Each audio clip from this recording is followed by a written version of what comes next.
סבא נשוי לסבתא, יש להם 3 ילדים. הבכור, במקרה ילד שעבר הליך גירושין, זה כל אחד יכול להיות, גם אם זה נשוי, אבל הדוגמה שאני מדבר עליה, מקרה שהיה גירושין. מה קורה כשאין צוואה? אין צוואה וסבא הלך לעולמו. תשאלו למה סבא הלך לעולמו? סטטיסטית, הגברים הולכים לפני, נכון? הסבא הלך לעולמו. מה קורה כשאין צוואה? חצי לסבתא, אמרתם נכון. 50% עובר לסבתא, ו50% עובר לשלושת הילדים, כלומר הילד הזה אמור לקבל בערך 16.5%. אני אסביר, מדובר על 100% של סבא. העיזבון של הסבא הוא 100%. מה שיש לסבא זה 100%, 50% ממה שיש לסבא יעבור לסבתא, 50% יעבור לשלושת הילדים, כלומר 16.5 בערך 16.8 עובר לבן הבכור, אוקיי? אתם רוצים להיות יותר מדויקים, זה בערך 8.5 מכל העיזבון הכללי, מכל הרכוש. אתם צודקים, אבל מדברים כרגע על הרכוש של סבא. מה קורה אם הילד הזה הלך לעולמו, דקה לפני או דקה אחרי, זה לא משנה. הילד הלך לעולמו דקה לפני סבא או דקה אחרי סבא. כאשר, הנה הנתון הנוסף, יש לו 3 ילדים, זה הגילאים שלהם, 9, 7, 3. מי חושב לאיפה הדבר הזה עובר? כעיקרון על פי החוק היבש עובר לשלושת הילדים. לשלושת הילדים. אלא מה? שימו לב לגילאים. 9, 7, 3. הם לא יכולים לנהל שקל בחיים שלהם. כלומר, מי בפועל מקבלת את הכסף? שנייה, אנחנו נעשה לכם סדר. בפועל, מי שמקבל את הכסף עבור 3 הילדים, זה הגרושה. עכשיו בואו נבין סיטואציה שהייתה. יש פה בדירה לצורך העניין, לא 16.5 אלא 8, בסדר. יש בדירה של סבא מקרה שהיה חלקים שאמורים לעבור לגרוש. ומהגרוש לילדים, כמובן באמצעות האמא. הגברת הזאת פנתה לגברת הזאת, מקרה שהיה, פנתה לגברת הזאת ואמרה לה, לא לי, לילדים, תני לנו את האחוזים שמגיע, כלומר 16.5 מתוך הסבא, בסדר? מדובר על בית שהיה שווה כמה מיליונים, כסף מזומן כמו בתיה לא היה. לאף אחד מהם לא היה כסף מזומן, גם לא לסבתא, אבל בית גדול היה. אמרה הגרושה לגברת הזאת, לסבתא, תמכרי, תני לי בבקשה את האחוזים. אמרה לה, הסבתא, מה אני אתן לך? את האמבטיה, אלומיניום, מטבח, אין לי כסף לתת לך. אמרה לה הגברת, תמכרי את הדירה ותני לי כסף. היא כמובן תבעה בבית המשפט פירוק שיתוף, תבעה את הסבתא, תמכרי את הדירה. בזמן החקירה אני שואל אותה, את הגרושה, את זורקת את סבתא של הילדים שלך מהבית. אז היא ענתה לי, לא, מה פתאום? אני זורקת את חמותי לשעבר מהבית. עכשיו זה נשמע מאוד מצחיק. הגברת הזאת איבדה את קורת הגג מעל ראשה. אמר לה השופט לאותה גרושה, את אישה רעה. משפטית, את צודקת. והגברת הזאת נאלצה למכור את הבית ולאבד את קורת הגג. עכשיו כן, תגידו, יש כסף, אין כסף לקנות משהו חדש, זה לא העניין. הגירושין של הילד, אם היה בחיים ברור שהוא לא מבקש מאמא שלו כלום עד אחרי 120 שאלה. אבל מאחר והגירושין של הילד, פה לא הייתה צבא, הגירושין של הילד השליחו ישירות עליהם. הם לא חלמו שזה יכול להשפיע עליהם, הוא לא חלם שזה יכול להשפיע עליהם. החוק לא נותן מענה להכל. כן, יש פתרון לזה לפי החוק. האם זה מה שרצינו? האם זה מה שסבא רצה לפי החוק? ברור שלא, הוא לא חשב על זה לעומק. בתיה, אישה בת 92 הלכה לעולמה, השאירה אחריה 2 ילדים. הבכור היה בן 70, הצעירה הייתה בת 65. בתיה הייתה אלמנה, לא ערכה צוואה טרם פטירתה. אתם יודעים מה קורה לפי החוק? כשאין צוואה ויש לנו בסך הכל 2 ילדים, מה אומר החוק? מישהו יודע? חצי חצי. נכון, אמרתם נכון, כאשר אין צוואה, 2 ילדים, אומר חוק הירושה, חצי חצי. בתיה, אני מניח שאם שאלה איש מקצוע טרם פטירתה, אמרו לה, את לא צריכה לערוך צוואה, כי החוק אומר חצי חצי. דקה לאחר השבעה, הבן הבכור אומר לאחותו הצעירה, אחותי היקרה, מוציא כזה קלסר עבה, השחורים, מכירים את זה? עם חשבוניות. אומר לאחותו הצעירה, זה לא סוד שלאמא לא היה כסף מזומן בחייה. ולכן אני בשנים האחרונות פרנסתי את אמא מזון, תרופות, כלכלה שוטפת, יש פה תיעוד של הכל, סדר גודל 500,000 שקלים. אז אמנם לאמא לא היה כסף, אבל לאמא יש דירה, מרכז תל אביב, מטר מכיכר רבין, אם אתם מכירים את המונחים של היום, בערך 7 מיליון שקלים. אמר הבן הבכור, עכשיו כשאנחנו מוכרים את הדירה אני רוצה קודם כל החזר הלוואה אליי של 500,000 שקלים, ואחר כך נחלוק חצי בחצי. הדרך מפה לבית המשפט ככה קצרה. שני האחים הללו למזלם לא הגיעו לבית המשפט, הגיעו אליי לגישור, כך הכרתי את המקרה הזה, כמו מאות מקרים מאוד מאוד דומים במהלך השנים. בגישור, כדי להבין על איזה חבית חומר נפץ אני יושב, אני מתחיל לשאול שאלות, לפעמים מוציא מישהו מהחדר, לפעמים משאיר מישהו בחדר, ואז מגיע כמו בחידון התנ"ך, שלב השאלה הזהה. אני שואל את הבן הבכור, הוא יושב איתי לבד בחדר, תגיד, אם אמא כן הייתה עורכת צבא ואומרת, למרות שפרנסת ככה וככה, 500,000 שקלים אתה לא תקבל, אלא הכל חצי חצי, מה היית אומר עכשיו? אמר לי הבן הבכור, מה שאמא הייתה כותבת בצבא שלה, קדוש. זה הכסף של אמא, שתעשה מה שהיא רוצה. אני אסביר לך משהו, אמר לי הבן הבכור. אני לא הלוויתי לאמא כסף. אני תמכתי באמא כי אני אדם עמיד עם אמצעים כלכליים ואחותי לא. עכשיו, גם לאחותי יש אמצעים כלכליים. הגיע הזמן להחזיר לי את הכסף. שאלתי את האחות את אותה שאלה, אבל הפוך. מה קורה אם אמא הייתה עושה צבא וכותבת קודם כל 500,000 לבן הבכור ורק אחר כך חצי בחצי? מה היית אומרת עכשיו? אמרה לי האמא, מה שאמא הייתה אומרת בצבא, קדוש. כסף של אמא, שתעשה מה שהיא רוצה. אני אסביר לך מה שאמרה לי האחות הצעירה. אח שלי לא הלווה לאמא כסף. הוא תמך באמא כי הוא אדם עמיד עם אמצעים כלכליים ואני לא. עכשיו שיש פה דירה על השולחן, פתאום זאת הלוואה? הם ענו את אותה תשובה, שימו לב, אם הייתה הצבא כבר לא משנה מה כתוב, היינו מקבלים את הדין. שני האחים הללו הגיעו לפשרה, מה הפשרה לא רלוונטי. מה שכן רלוונטי שמאז ועד היום הם בנתק. הם לא מדברים. זה אומר שהם על ילדיהם, שזה הבני דודים, על נכדיהם, לא רואים אחד את השני, לא בימי זיכרון, לא בשמחות ולא בשום דבר אחר. המשפחה נקראה. אני מניח שבתיה, מקווה בשבילה, נמצאת בעולם שכולו טוב, מסתכלת מלמעלה ואומרת, מה עשיתי? השארתי את ההכרעה למען הילדים, כי הקשבתי לאנשי מקצוע כאלו ואחרים. אנחנו כל החיים שלנו עושים למען הילדים שלנו. אחווה, שלום, רוצים שהמשפחה תהיה מלוכדת. אנחנו לא סומכים על חוק שיעשה את זה. לא סומכים על מה שהחוק אומר לנו, אנחנו עושים את זה בעצמנו. ומה קורה לאחר 120? אנחנו לא לוקחים אחריות על הילדים שלנו, אנחנו כל החיים לוקחים אחריות. וכשאני מדבר על לקחת אחריות, המקרה הזה כמו המון מקרים אחרים, והמקרה האישי שלי שנדבר עליו בהמשך ההרצאה, הובילו אותי למסקנה שאני לא רוצה שמשפחות יעברו, ככל שהדבר הזה תלוי בי, יעברו את מה שהמשפחה של בתיה עברה. אמרתי לעצמי, אני רוצה לדאוג לפתרון מושלם, ככל שניתן, על מנת שמשפחות לא יעברו את מה שהמשפחה של בתיה עברה. וכשאני אומר פתרון מושלם זה אומר, ברמה המשפטית, ברמה הפיננסית, ברמה הביטוחית, לתת פתרון כולל כדי שהמשפחות לא תיקרנה.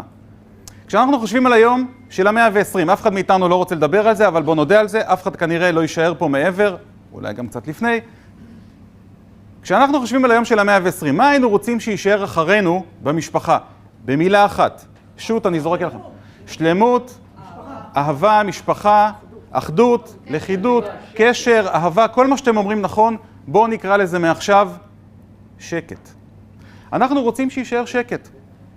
בית המשפט לענייני משפחה, זה בית המשפט שמטפל היום בישראל בשני נושאים עיקריים בתוך המשפחה. האחד, ירושות וצוואות, השני זה גירושין. בהתחשב בעובדה שבישראל מתגרשים 1-3, היום אמר לי כבר מישהו כמעט 1-2. מה לדעתכם יש יותר? יותר תיקי גירושין או יותר תיקי עזבונות? יש הרבה יותר תיקי עזבונות מסיבה פשוטה.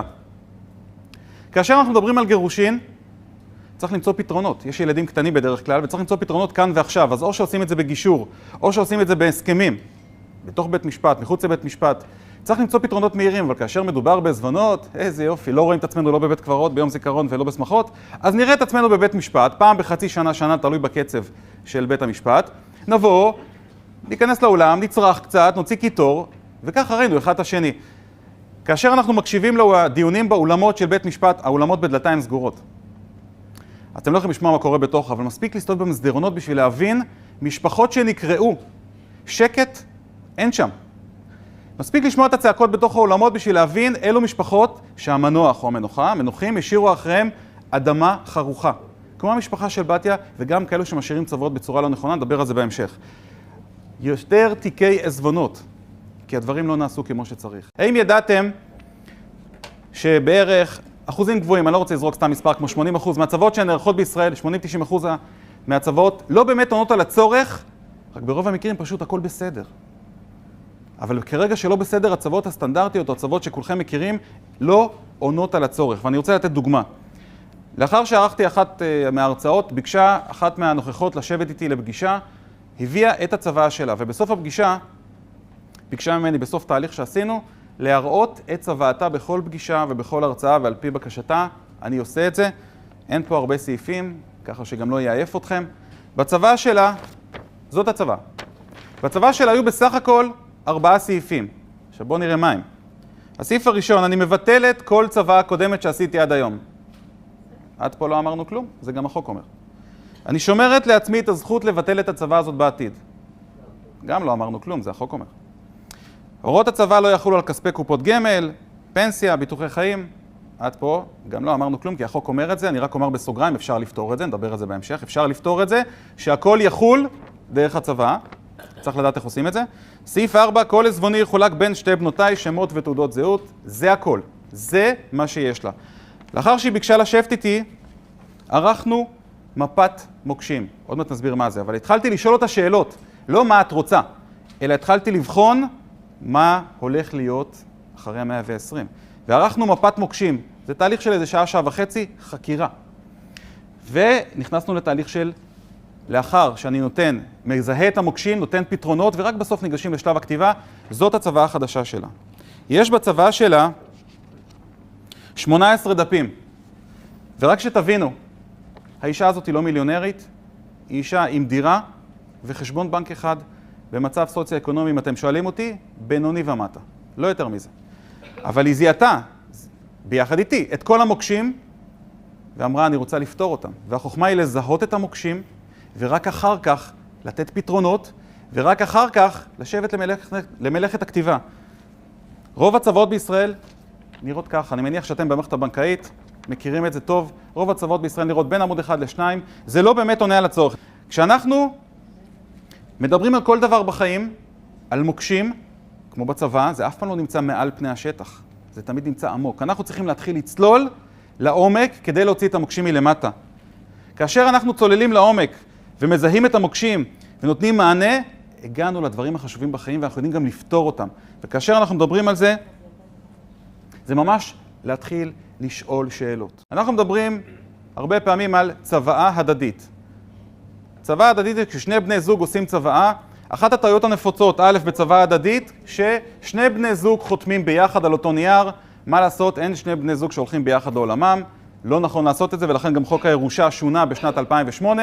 אנחנו עורכים שתי צוואות, האחת של הגבר, האחת של האישה, שמהוות תמונת מראה, האחת לשנייה, עם סעיפים קושרים. קודם כל, זה המונח צוואה הדדית. עכשיו, בואו נבין. ישב אצלי זוג, האישה חלתה בסרטן. באו לערוך את צוואתם. אומר לי הגבר, אני רוצה שהחלק של האישה בדירה, כנראה היא הולכת לעולמה לפניי, החלק של האישה בדירה, כנ"ל גם אצלי, אם אני אלך לעולמי ראשון, אבל כנראה האישה הולכת לעולמה ראשונה, החלק של האישה בדירה יעבור ישר לילדים ולא אליי. שאלתי אותו, למה? אשתך לא סומכת עליך? אז הוא אומר לי, אני לא סומך על עצמי. תבוא הבאה בתור, צובב אותי לאצבע קטנה ככה, אני מכיר את עצמי. ככה, זה בטוח יעבור לילדים, לא תבוא לא משנה מאיזה מוצא, תבחרו אתם, הבת זוג הבאה, ותיקח. ככה אני בטוח שזה יעבור לילדים לפחות החצי שלה, ואם גם החצי שלה, כנראה גם שלי. אבל הוא אמר לי, רגע, יופי, החצי עבר לילדים, מה עכשיו? הילדים יזרקו אותי מהבית. זיהינו את המוקש, ואז אמרנו, אפשר לתת פתרון להכל. נדאג לך לזכות מגורים, נדאג לך לקבלת דמי שכירות במקרה שאתה עובר דיור מוגן, או סתם דירה אחרת בשכירות. נדאג לך להכל, ל-100% אפילו מהשכירות, ולא 50%. אבל קודם כל נזהה את המוקש, הוא אומר, אני רוצה כמובן האחד לשני, אבל אני לא סומך על עצמי, ואם אני אעביר לילדים, יש לי מוקש אחר. אנחנו צריכים לזהות מהו המוקש, מה יותר מפחיד אותנו, ולזה לתת פתרון. זה לא שזה אוטומטית, אני אומר, האחד לשני, מצד שני גם לא אוטומטית להחליט שמעבירים לילדים. כי יש לזה גם חסרונות, זה כל גיל והדברים המתאימים שלו. כל אדם ותמהיל המשפחה שלו. סבי זיכרונו לברכה היה בדיור מוגן, בית אבות בשפת העם. זה היה מחוץ לעיר, הייתי בדיון בבית משפט מחוץ לעיר, ואז אמרתי, הזדמנות, אני כבר נמצא קרוב לסבא, בוא נקפוץ לדיור מוגן לבקר אותו. ישבתי איתו בלובי לשתות כוס קפה, בסך הכל נכד טוב. לא עוברות 3 דקות, קופצים עליי מנהל המוסד, העובד הסוציאלי והשומר. שואלים אותי מי אתה? אני הנכד שלו. שואלים את סבא שלי, לא יאמינו לי, ברור. שואלים את סבא שלי, מי זה? הוא אומר, הנכד שלי. באותו רגע, העובד הסוציאלי והשומר התפנו, מנהל המוסד נשאר ואומר לי, אני רוצה להתנצל, אבל גם להסביר לך למה קפצנו. אתה נראה עורך דין, מודה, אבל זה עוד לא פשע. יצאתי, חליפה, עניבה, בית משפט, אי אפשר להסתיר. אמרתי לו, נו ואז? הוא אומר לי, אנחנו לא מכירים אותך, ראינו אדם, עורך דין, יושב עם מישהו מהשוהים במוסד, אולי אתה בא להחתים אותו על כל מיני דברים ולגנוב לו את הרכוש. ואז אמרתי, אלוהים ישמור, קודם כל הכבוד לך שאתה עושה את זה, שקפצת עליי, אבל אם הבנתי שהאוטומטית להעביר האחד לשני זה לא תמיד ברירת המחדל הראשונה. כי כשזה עובר לילדים, לצורך העניין, אם הנכסים של סבא שלי לא היו, של סבתא שלי שהלכה לעולמה לפני, לא היו עוברים ישר לסבא שלי, אלא לילדים, אז כשבאים לעשות עם ייפוי כוח ולגנוב את הנכסים וחצי רשום על שם הילדים, אי אפשר לגנוב, כי אי אפשר למכור חצי מהנכסים. לפעמים כאשר אנחנו מעבירים לילדים זה ברירת מחדל לא רעה כרשת ביטחון, אבל שוב, יש לזה מחירים של איבוד חופש הפעולה בחיים, לא ממש עושים בנכסים מה שרוצים, כי הילדים שותפים איתנו, יש לזה מחירים. אנחנו צריכים לשים על כף המאזניים את הקשיים שלנו ולהבין מה יותר כואב, מה יותר מפחיד, ולזה לתת פתרון. כשאני אומר מפת מוקשים, זה לשבת ולהתחיל לחשוב, ולא להגיד אוטומטית, טוב, אני רוצה לתת לילדים, בעל אישה, אחד לשני, ואחר כך לילדים. א', כי לא בטוח שאנחנו רוצים לתת לבעל אישה, אחד לשני.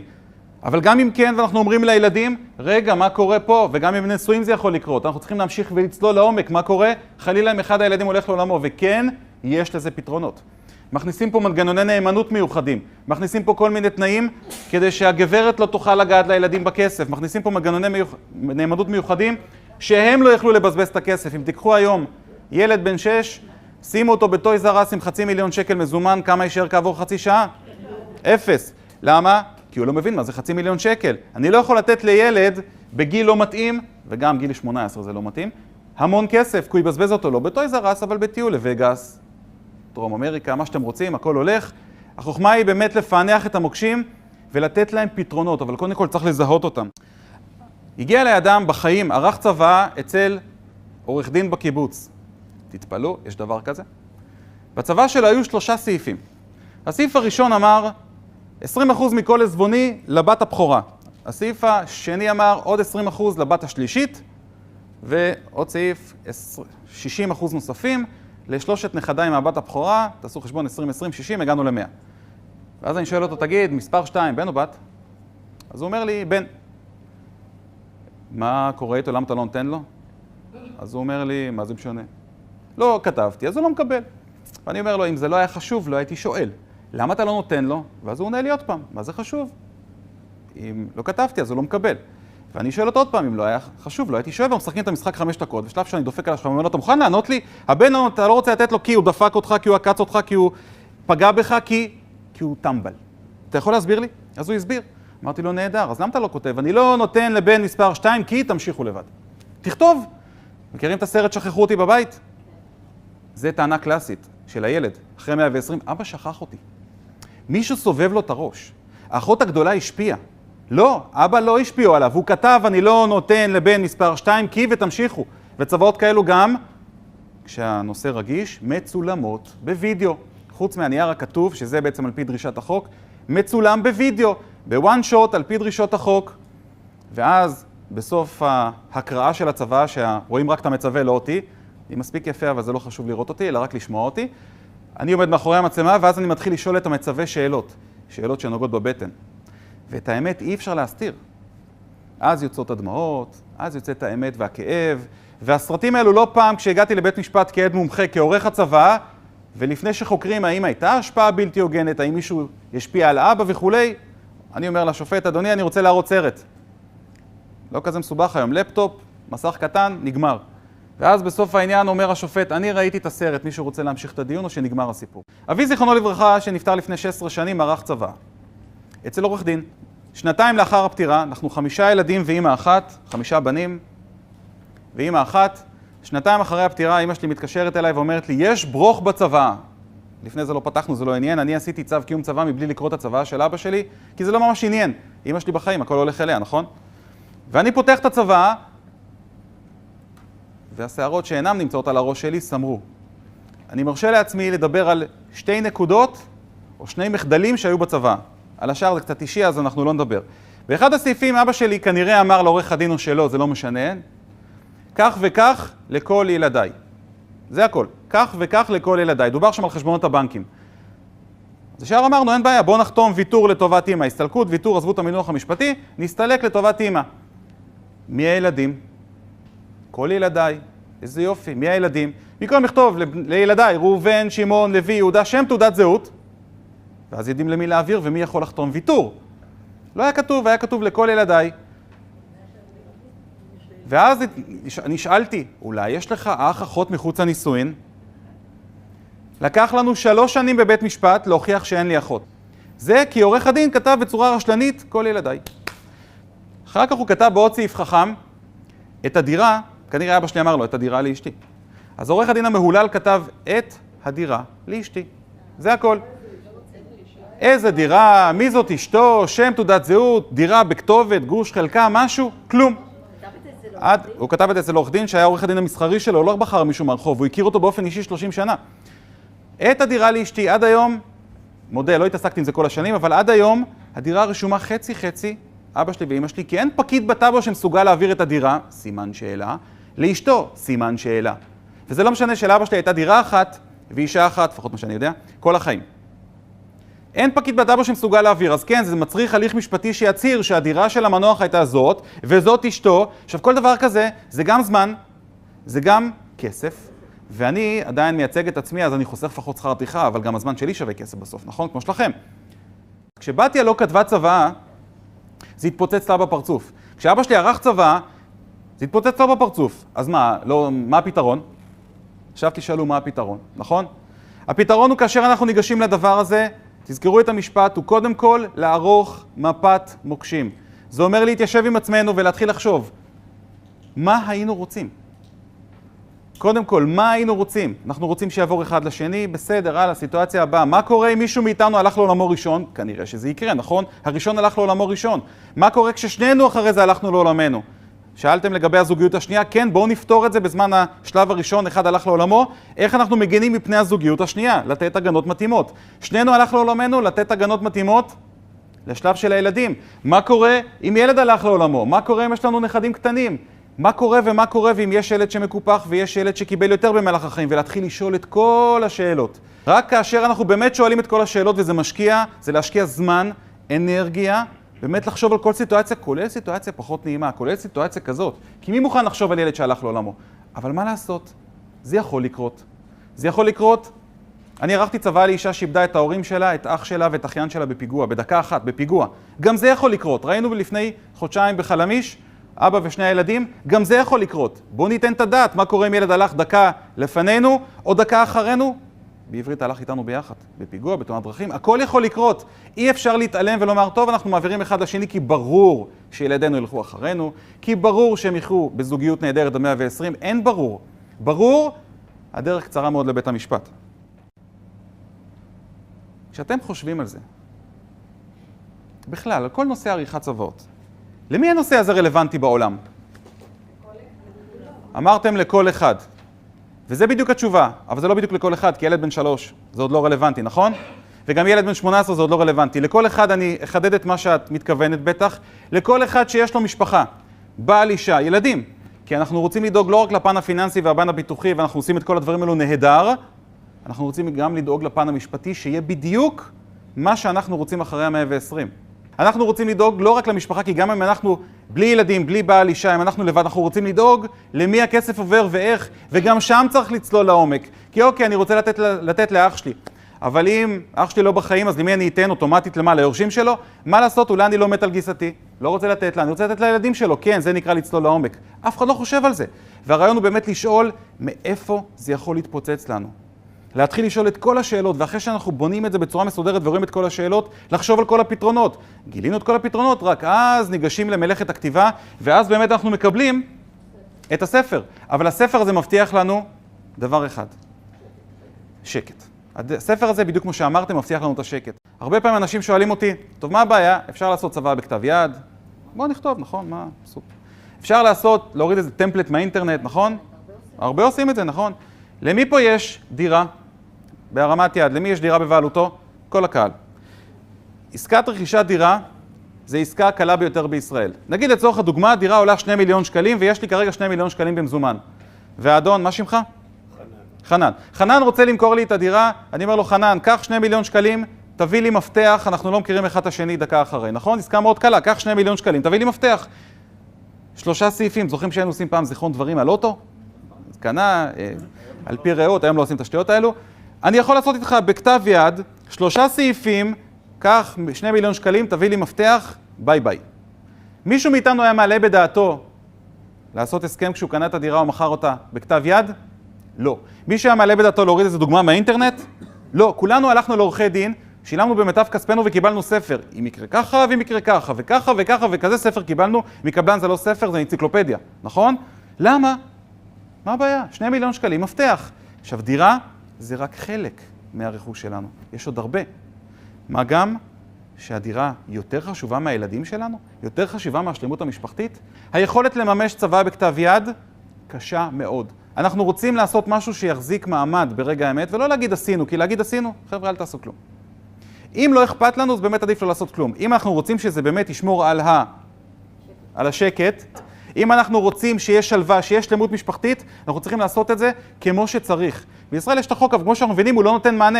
הוא לא חושב על כל הסיטואציות הללו. אז ברור שיש מענה לפי החוק, אבל לא בדיוק מה שאנחנו התכוונו. לא לזה רצינו. גם כשאנחנו עושים צבא, לא מספיק לבוא ולומר טוב, אחד לשני, ילדים, נגמר הסיפור. לצלול לעומק. אז איך אנחנו באמת אמרנו, עורכים צבא, מתחילים לערוך תחקיר. ממש מתחילים לערוך תחקיר. איפה זה יכול להתפוצץ? איפה הכשלים? מי מקופח יותר, מקופח פחות? איך אני רוצה עם איזונים נכונים, עם נאמנויות נכונות, להתחיל לחשוב על כל הסיטואציות, אבל אני אמרתי כרגע כחלק מהפתרונות. לחשוב על המוקשים, לתת פתרונות, ואז ניגשים למלאכת הכתיבה. מה קורה לגבי ביטוחי חיים, לגבי קופות גמל, לגבי כל מקום שיש בו מוטבים? אז אומר החוק, וזה מאפרופו הצבא, אומר החוק שזה גובר, אלא מה? יש פתרון. הגברת הזאת שאמרתי שעשו לה קצב ולא בירה, או לא שמרים, כתוב זה לא יחול על קופות הגמל. בסדר, אבל יש פתרון. נכון, המוטבים כעיקרון גוברים. אם אני כתבתי בביטוח החיים שאני רוצה לתת למאהבת שלי, זה מצולם, אסור להגיד את זה. אשתי, תראה את זה בסוף, נו. אם אני רוצה לתת את זה למישהו ובצבא כתבתי שנותן את הכל לאשתי, אז ביטוח החיים שלי לאיפה ילך? למאהבת, כי זה מה שכתבתי במוטבים. נכון? אבל אם אני רוצה ליישר קו עם הצבא, מה אני צריך לכתוב במוטבים? על פי הוראות צוואתי. אני בעצם מכניס בדלת האחורית את כל הביטוחים לצוואה. אני לא קובע של מוטבים. אני לא קובע, אני לא משאיר את זה ריק. אם אתה משאיר ריק זה נקרא לא לקבוע. אם אתה כותב על פי דין זה נקרא לקבוע על פי דין. אני רוצה מה? שזה ילך לצוואה. ואז יש לכם טופס בכל גורם וגורם שיש בו מוטבים, הודעה על שינוי מוטבים, נכון? ואז אמורים לרשום באיזה קוביות קטנות את השם ותעודת זהות. שם לרשום על פי הוראות צוואתי. ולמה לרשום את זה? למה לא לפרט? על פי הוראות צוואתי, זה לוקח בכל חברות הביטוח, בכל קופות הגמל, לוקח בכל הגורמים הפנסיוניים. כן. למה אני עושה את זה? כי פה אנחנו עושים שרשור מאוד ארוך. אני נותן האחד לשני, אחר כך לילדים, ואם ילד לא בחיים זה לנכדים, ורגע נכדים יש נאמנות. אין נאמנות, הלך לעולמו לפניי, אחריי. עושים שרשור מאוד ארוך, ספר. בטופס שינוי מוטבים, מה אתה יכול לכתוב? מקסימום, אשתי ואחר כך הילדים. ואם ילד הלך לעולמו, אתה כבר לא יכול לכתוב כלום. אני שואל את השאלה מה קורה, אמרתי, ערכנו, אז אומר, בעל אישה ערכו ביחד. מה קורה אם יש רצונות שונים? אז א', אפשר לעשות צוואות עם רצונות שונים, כלומר, אפשר לגלם את זה בתוך הצוואות המאוחדות. אפשר לבוא ולומר, למשל, אם יש לי אדם בנישואים שניים, כן? אדם עם ילדים בנישואים ראשונים, אדם עם ילדים בנישואים ראשונים, ועוד ילדים משותפים. בסדר? ברור שהאחד רוצה שיהיה לילדיו המשותפים ובנישואים ראשונים, וכך השני. אבל אנחנו רוצים גם לדאוג האחד לשני ולהעביר. אז כן, זה צוואות מורכבות שדואגים שכל מה שהיה, אני נגיד מעביר לאשתי, אבל אחרי 120 שאלה, כל מה שהיה בעצם שלי במקור חוזר לילדים שלי, כל מה שהיה שלה הולך אליה. זה מורכב, אפשר לעשות. היה ויש לנו גם רצונות משותפים, אנחנו רוצים, אני לתת לאגודה למען הכלב והיא לילדים. אז אחת מהשתיים. קודם כל פתרון זה מטפל זוגי, זאת אומרת, זה נראה לי מתחיל פה, אבל גם אם לא פתרת בעיה, אז אומרים אין בעיה, אני אעשה מה שאני רוצה. את תעשי מה שאת רוצה. נגמר הסיפור. אני אתן לאגודה למען הכלב, את תתני לילדים. הכל בסדר. אפשר לעשות את זה. לא, כל אחד יש לו את החלק שלו. הרי לך יש דירה ביחד עם רעייתך, זוגתך, לא יודע, 50-50 לצורך הדוגמה. זה ה-100% שלך, זה פשוט 50% מערך הרכוש, אבל לך יש 100% שהוא 50% מהכללי. אתה לא יכול לצוות על האייפל או על הבית הלבן, כי זה לא שלך. אלא אם כן, אתה רוצה לספר לנו משהו? אבל אם לא, אתה גם לא יכול לצוות על החלק של אשתך, זה לא שלה, זה לא שלך. אתה מצווה אך ורק על מה ששלך. אז בדרך כלל יש רצונות מתואמים, או זה התפקיד שלי כמגשר, גם להביא אתכם לרצונות מתואמים, אני חצי מטפל זוגי. ולהביא אתכם לפתרון הנכון, איך חיים עם הכאבים של שניכם. הייתה לי צוואה של אדם שאמר, יש לי 4 ילדים, אני רוצה לתת רק ל3, למה? כי הבן הבכור, אני בנתק ממנו. לגיטימי לגמרי. אמרה האישה, אני לא מוכנה לא לתת ל4. והוא אומר, אני רוצה לתת לה ולאשתי רוצה לתת לי, אנחנו רוצים לדאוג לזה. אז באמת תגינו פתרון, כי היא צריכה להבין את הכאב שלו. שאלתי אותה, בהליך טיפולי לגמרי, האם את מבינה את הכאב שלו שהוא לא מוכן לתת לבן הבכור? אז היא אומרת לי, כן, אני מבינה את הכאב שלו, אבל כואב לי שהוא לא מוכן לתת. אמרתי, לא, אתה מבין את הכאב שלה? הצלחתי להביא אותו להסתכל דרך העיניים שלה, והוא אומר, אני מבין את הכאב שלה, אבל עדיין, יש לי גם את הכאב שלי. איך אנחנו חיים עם שני הכאבים האלו גם יחד? ואז הגינו את הפתרון באמת. החלק שלו יחולק ל3, החלק שלה יחולק ל4, וזאת אחרי שהם בעצם העבירו אחד לשני. איך? שוב, לא על רגל אחת, זה מאוד מורכב, זה צבא שמגיע לבין 20-25 דפים. שמגלם את כל תסריט אפשרי בעקבות הפתרון הזה. הרעיון שוב, זיהינו את המוקש, נתנו פתרון, נכנסנו למלאכת הכתיבה, ככה עורכים צבא.